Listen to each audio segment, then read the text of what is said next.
When you think about Pearl Harbor, you probably think of USS Arizona. This isn't surprising, considering the fame that ship has gained since the attack, and of course, the memorial to her lost crew. On the other hand, you probably don't think about USS Utah. This repurposed battleship was also lost in the Japanese attack, and her wreck remains in the harbor as well. However, Utah is much harder to visit and with a much smaller memorial, one that was limited to visitors with military ID. Although I believe they started bus tours on Ford Island that visit the memorial. Either way, Utah is still largely forgotten, at least by the general public. For this year's Pearl Harbor Week, we'll be looking at her wreck, both the salvage and the wreck left in place to this day.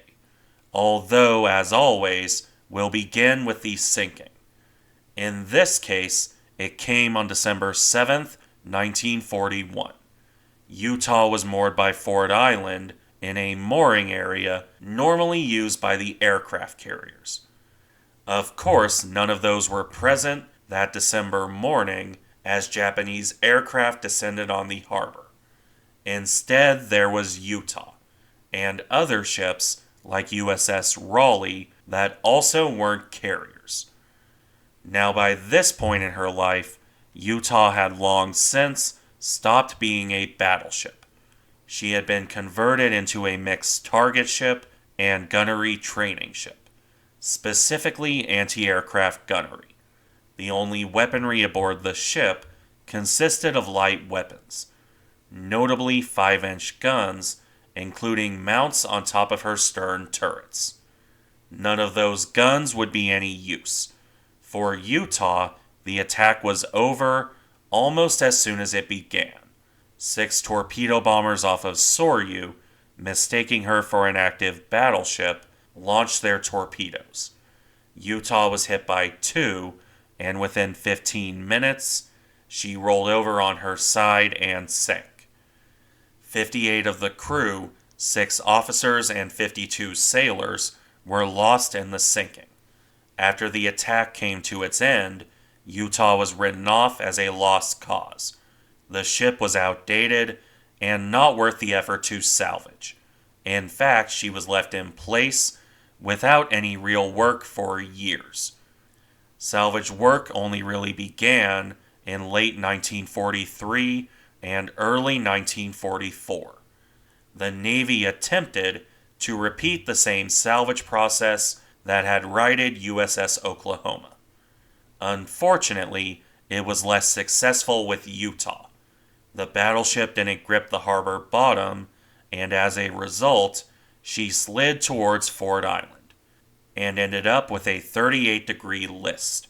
At this point, the Navy threw up its hands and basically gave up. Utah had cleared her berth, and again there was no need for the ship. Evidently not even for her scrap. Because while Utah was partially scrapped during this process, most of the ship was left in place. So, from the failure of the salvage in 1944 to this day, Utah has been rusting silently in place. Not completely ignored, but not scrapped or salvaged. The men lost aboard the ship remain inside as well, making her a war grave, joined by several of the surviving crewmen who had their ashes interned in the wreck, just like with Arizona and her survivors. To honor those men, 2 plaques were commissioned, one on the wharf near the ship, and another on the wreck itself. That was in the 1950s. I'll link the text of those plaques in the description. Later on, in 1972, the modern memorial was put together. This is similar to the Arizona Memorial in its bright white construction, although it is a simpler memorial. A 70-foot walkway extending out to a platform in front of the ship. That walkway is a respectful distance from the wreck, but it allows visitors to see the rusting side of Utah, or what little remains above water, mostly consisting of the upper deck on the starboard side. This was a 5-inch gun platform next to the bridge. Of course, by the time Utah sank, that gun had been removed. While not normally visible, the plaque placed on the wreck is here, on the port side of the above water segment. Here we have the plaque soon after it was placed in 1950, and then here in the 1980s. At this point, 40 years after her sinking, the deterioration is becoming clear. Rust has overtaken most of the deck, and yet the wreck is still in decent enough condition. You can even see some of the cables left over from the salvage here. Those will be relevant in a diagram later on. For now, let's move to the starboard side, and more recent pictures. The rusting is far more apparent here. The deck has rotted away, and the rest of the ship isn't much better, between the mix of rusted metal and muddy hull, along with a part collapsing in here. Despite the damage, however, there is still an intact porthole above that broken area. Moving further out, things do get arguably worse. More rusted out structure is visible, such as broken supports here, or rusted through metal in other areas. This serves as a good reminder of just how old Utah's wreck is. Frankly, much like Arizona, it's almost a miracle she's in this good of shape, even if there is greenery growing aboard the wreck here. There's actually more of that in this next picture from further out. That said, I'm not sure exactly when this was taken. The overall rusting pattern and the quality of the image leans me towards it being an earlier shot. Most importantly, the plating here looks better, although it's hard to tell. That aside, you can also see those cables again as well.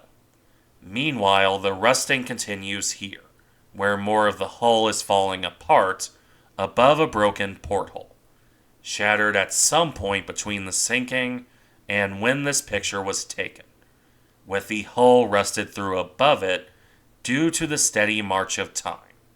Utah's side plating is held up for the most part, but as time goes by, more and more of it will look like this.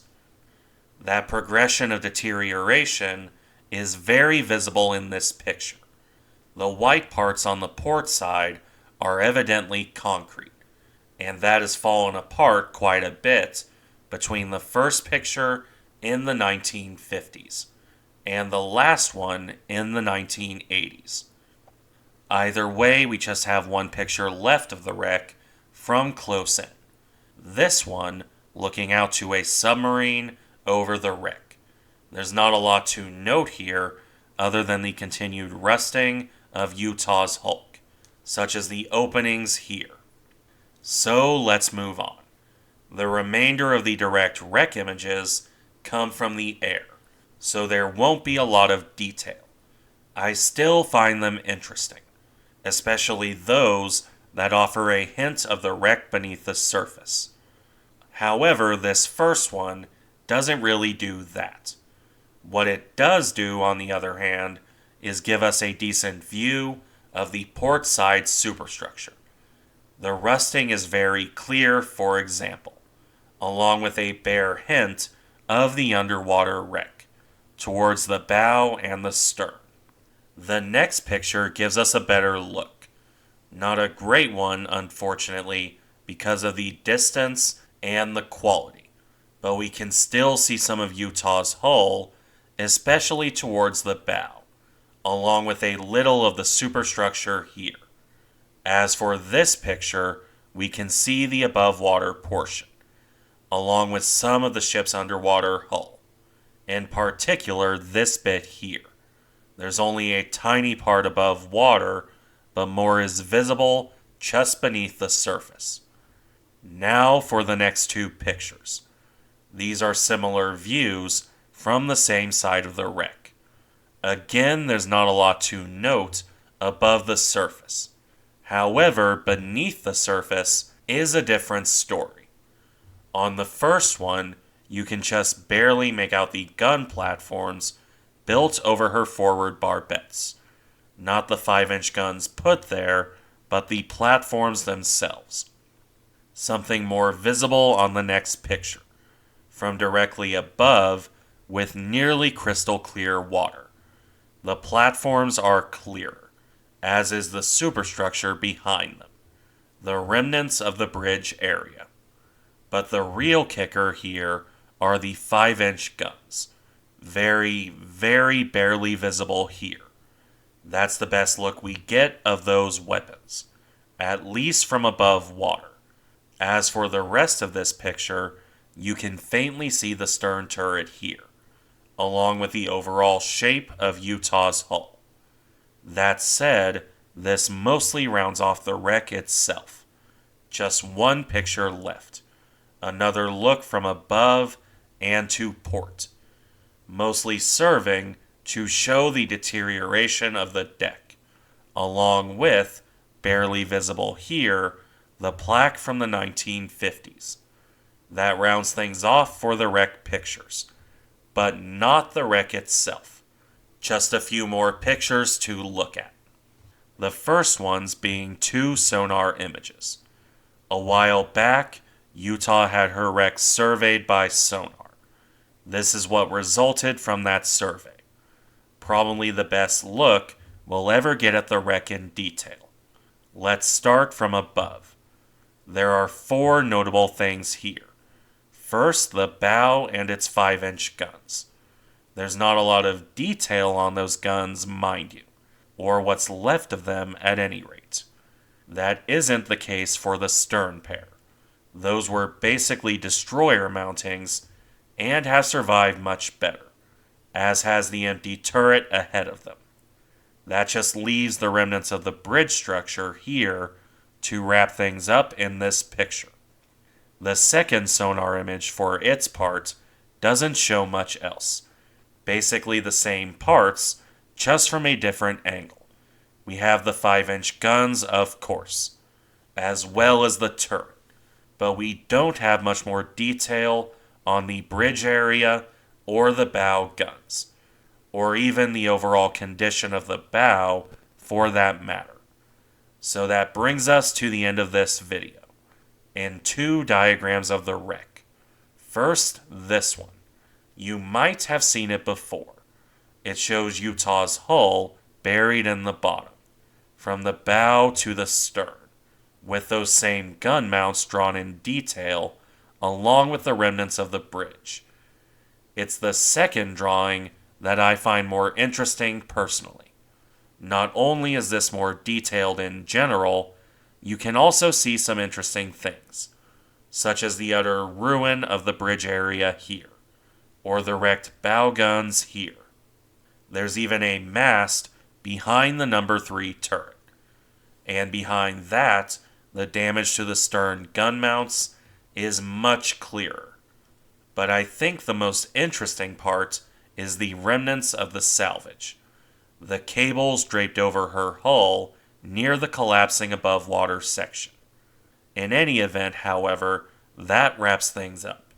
We'll end off with this final look from above, showing Utah's wreck silently rusting away, a reminder of the men who lost their lives aboard her, and still remain there to this day.